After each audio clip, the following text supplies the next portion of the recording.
Yo, shit, we rolling. Yo, still bills. What's the deal, man? Y'all know how the story go. I just dropped my baby off at daycare and I took my son to school and I'm heading to the motherfucking plantation. But peep game, man. We got some rap about the festivities that's gonna take place on Showtime this weekend, man.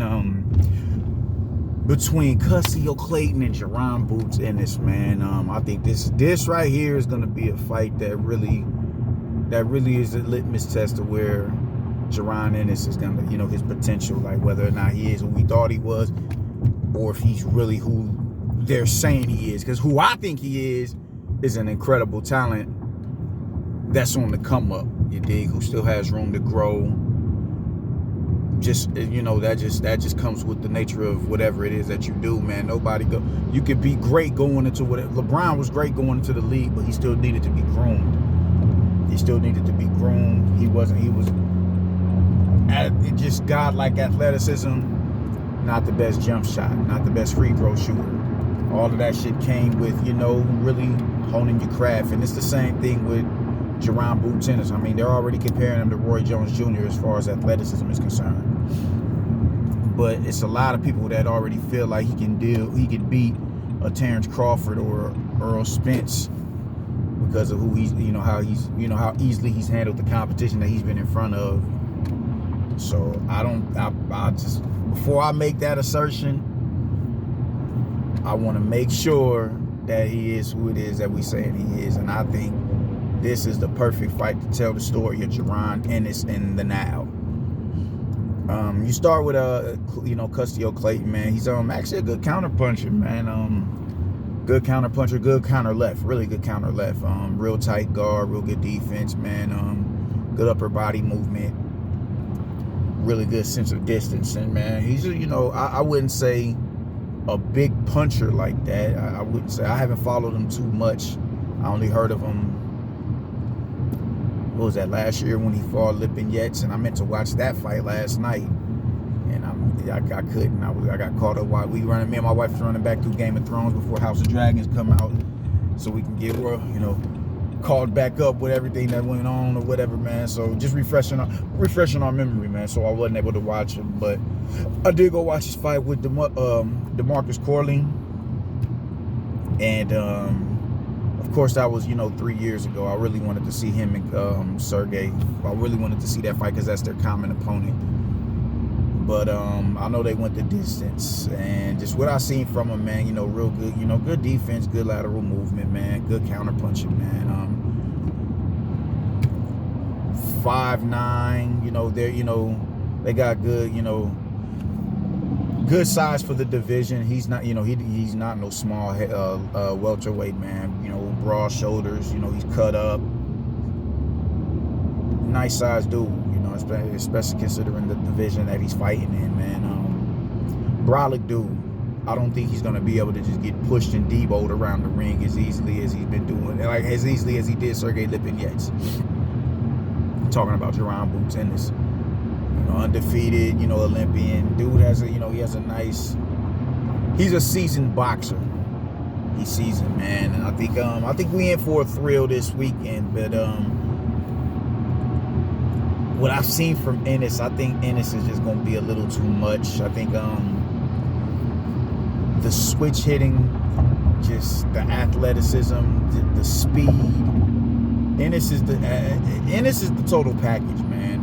The kid is the total package. But the one thing that I see a lot from Ennis is how wide he opens up. Now, granted, he hasn't been in there to anybody that can punish him for that, man. But I was explaining to some dumbass nigga, I want to say a week or two ago, old habits die hard. And when you in a position where what you was doing worked in those other fights, it just, naturally, the muscle memory is there. Like, this worked any other time. How come it isn't working now? You have to find, you have to go and find another avenue to have success. He may not be able to make that slight adjustment. We don't know if somebody is in there with somebody. If you're in there with somebody that can punish you for those mistakes that you're making. And Clayton is a sharp counterpuncher with that short left hook. It's quick too, whether it's off the catch and shoot or if it's off a step back and launch the left hook. he could punish him for that. He could punish him for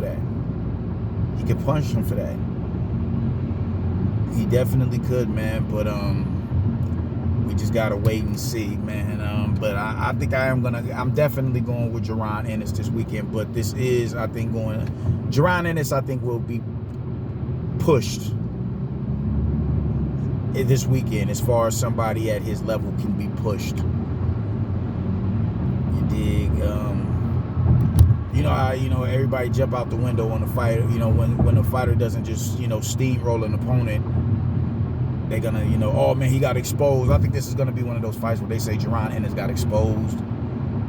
People just completely use that word just entirely too much. He got exposed. Nah. Somebody was just good enough to make him look, less than how he normally looks. And that's the type of fights that you want to fight.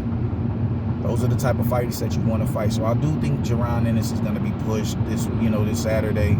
I personally can't wait to see it. Because I'm high up on the kid. I think dude is nice. I think homie is nice like that. I think he like that. I honestly do. I think he like that, man. But people are making these assumptions that he can be the Terrence Crawford. I was in there arguing with somebody on these Facebook spaces talking, oh man, he beats Crawford. Crawford isn't fluid going both ways. Shut your dumb ass up. College boy. You know who I'm talking about too. You bitch ass nigga. I don't like people with smart ass smiles over Facebook. I can't stand that shit. But nonetheless, I'm gonna go with Jaron Ennis in this matchup for Saturday. Do I want to say knockout? Nah, I won't do that. I won't. I can see a knockdown. I can see a few knockdowns. I honestly can.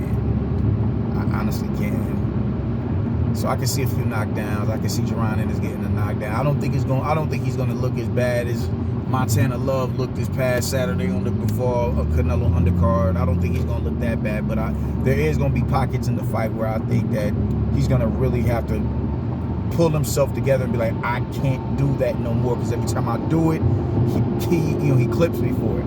And I think those wide looping shots on the inside, whether it's the uppercut or the hook, that's gonna catch up to him.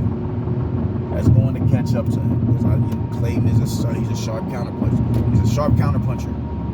He's a sharp counterpuncher, and he does it in close quarters or around about mid-range area. He's not a dude who's all in your chest, but he's close enough to you to where he can, it's distancing. He can take that, that half step back and launch that left hook. But that's how I feel about this fight, man. I think Custio Clayton is gonna really push him. As far as somebody can push him at this level in his career, but I think Jaron Ennis is going to find a way to persevere, and we on to bigger and better things after this.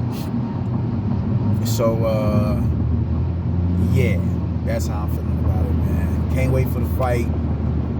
Jaron, I'm expecting you to put on a spectacular showing, and I'm expecting you to face adversity, and I'm expecting you to overcome that adversity through your boxing acumen, not just your speed and your athleticism, but your IQ. So that's how I see the fight going, man. I really ain't got nothing else to say about this shit, man. We'll see how it goes, and we'll see after this fight is going to tell us how close he is to fighting for a title at 147 pounds, let alone moving up to 154 with Chase, Spence, and Bud if they decide to ascend up there, man. So yeah, we'll know what it is come Saturday, man. Y'all let me know what y'all think, man. Deuces.